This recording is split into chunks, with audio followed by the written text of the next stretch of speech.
CSIR net फरवरी 2025 exam आपका कुछ 15 से 20 दिन बाद होने वाला है और इस टाइम को आपको बहुत अच्छे से यूटिलाइज करना है। आज मैं आपसे डिस्कस करूंगी कुछ मोस्ट इंपॉर्टेंट टॉपिक्स। अगर आपने 13 यूनिट्स में से जितने भी यूनिट्स कवर किए हैं, 10 यूनिट्स कवर किए हैं, 12 यूनिट्स कवर किए हैं, तो उसमें भी आ जाता है कि उसके यूनिट के अंदर इंपॉर्टेंट टॉपिक्स क्या है। आज मैं आपके साथ वही सारी चीज़ें डिस्कस करूंगी। हेलो एवरीवन, वेलकम और welcome back to CSIR net Adda 24/7। I am मेघना श्रीवास्तव। तो गाइज एक पूरी लिस्ट में आपके साथ शेयर करूंगी उन सभी टॉपिक्स की जो कि बहुत इंपॉर्टेंट है। अगर आप क्वेश्चंस के पॉइंट ऑफ व्यू से देखें तो रिपीटेडली उस टॉपिक से कई सालों से, पिछले सालों में क्वेश्चंस पूछे गए हैं। शुरुआत करते हैं गाइस सबसे पहले बायोकेमिस्ट्री से। तो बायोकेमिस्ट्री में जैसा आपको पता है यहाँ पर कुछ मोस्ट इंपॉर्टेंट टॉपिक्स आपको दिखाई दे रहे हैं, जैसे बायोमोलिक्यूल्स, बायो एनर्जेटिक्स हो गया, एंजाइम्स के बारे में हो गया, प्रोटीन और न्यूक्लिक एसिड से बहुत क्वेश्चंस बनते हैं, मेटाबॉलिज्म और ऑक्सीडेटिव फॉस्फोरेशन। इतना टॉपिक आपको कवर करना है, बहुत अच्छे से रिवाइज करना है along with the previous year questions. Moving towards the cell biology. Now cell biology में मेम्ब्रेन, प्लाज्मा मेम्ब्रेन का स्ट्रक्चर, फंक्शन, क्योंकि उसमें बहुत सारे और भी कॉन्सेप्ट ऐड हो जाते हैं।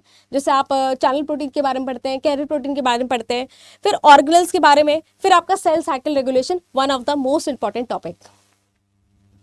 तीसरा आपका मॉलिक्यूलर में देख लो, डीएनए का रेप्लिकेशन हो गया, ट्रांसक्रिप्शन, ट्रांसलेशन, अपने आप में ही तीनों रिलेटेड प्रोसेस है और बहुत इंपॉर्टेंट है। इसके बाद हो गया रिपेयर, रिकॉम्बिनेशन। आप बोलोगे मैम आपने सब कुछ लिख दिया है, तो यस, इसमें सब कुछ ही इंपॉर्टेंट है। एंड सबसे इंपॉर्टेंट आप देख सकते हैं कि जीन रेगुलेशन वाला पार्ट भी, जैसे कि लैक्टोज ओपरॉन हो गया, आपका ट्रिप्टोफैन ओपरॉन हो गया, या आरएनए एडिटिंग हो गई, इन सबसे काफी क्वेश्चन पूछे जाते हैं। जब हम सेल कम्युनिकेशन, सेल सिग्नलिंग को देखते हैं तो कैंसर, अपोप्टोसिस सबसे इंपॉर्टेंट हो गया। सेल कम्युनिकेशन और सेल सिग्नलिंग से क्वेश्चंस बनते हैं। इसके बाद होस्ट पैरासाइट इंटरैक्शन, जिसमें आपसे रिलेटेड क्वेश्चन पूछेगा इम्यूनोलॉजी के पार्ट से, जैसे एंटीजन हो गया, एंटीबॉडी हो गया, ह्यूमोरल और सेल मेडिएटेड इम्यूनिटी के बारे में। पांचवी यूनिट आपकी डेवलपमेंटल बायोलॉजी है। अब डेवलपमेंटल बायोलॉजी में जो पहले बेसिक कॉन्सेप्ट है डेवलपमेंट के, जिसमें से आपसे क्वेश्चन पूछा जाता है ऑटोनॉमस डेवलपमेंट क्या है, स्पेसिफिकेशन क्या है, ऐसे कुछ terms.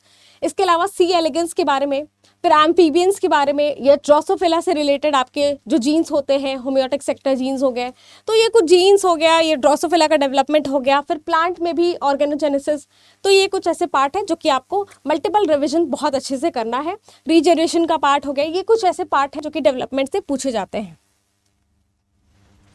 Now comes the plant physiology. Now plant physiology में nitrogen metabolism, photosynthesis, sensory biology, जिसमें आप फोटोक्रोमैटिन्स के बारे में पढ़ते हैं, फाइटोक्रोम्स के बारे में पढ़ते हैं, सल्यूट और फोटो एसिमिलेशन यानी आप ट्रांसपोर्ट के बारे में पढ़ते हैं, और स्ट्रेस फिजियोलॉजी, जिसमें बायोटिक और एबायोटिक स्ट्रेस पढ़ते हैं।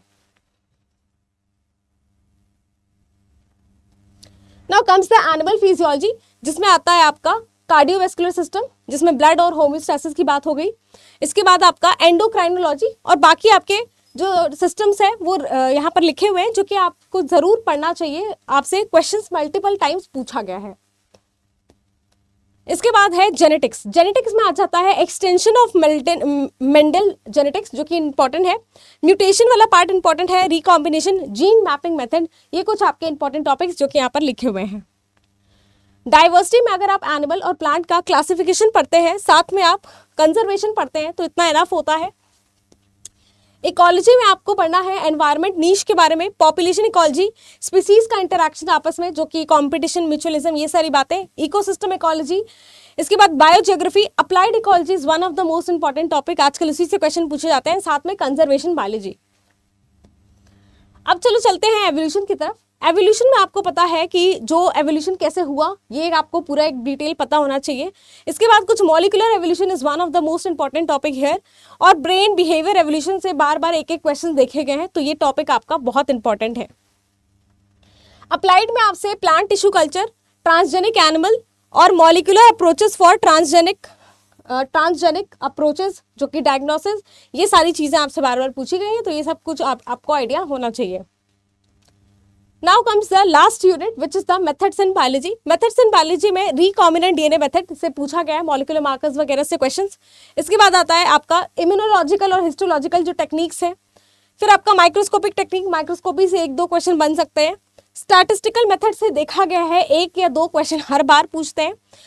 फिर आपका आता है इलेक्ट्रोफिजिकल मेथड। तो कुछ आपके जो टेक्निक्स के बार बार एक एक क्वेश्चन आपको टॉपिक से मिल जाएंगे। तो ये कुछ आपके मोस्ट इंपॉर्टेंट टॉपिक्स हैं of all the 1 to 13 units. अगर आपने प्रिपरेशन अपनी स्टार्ट की है, आपने मेहनत की है एंटायर 6 मंथ, तो आप इस 15-20 दिन को जरूर यूटिलाइज कीजिएगा अपने मोस्ट इंपॉर्टेंट टॉपिक्स को रिवाइज करके along with the previous year questions.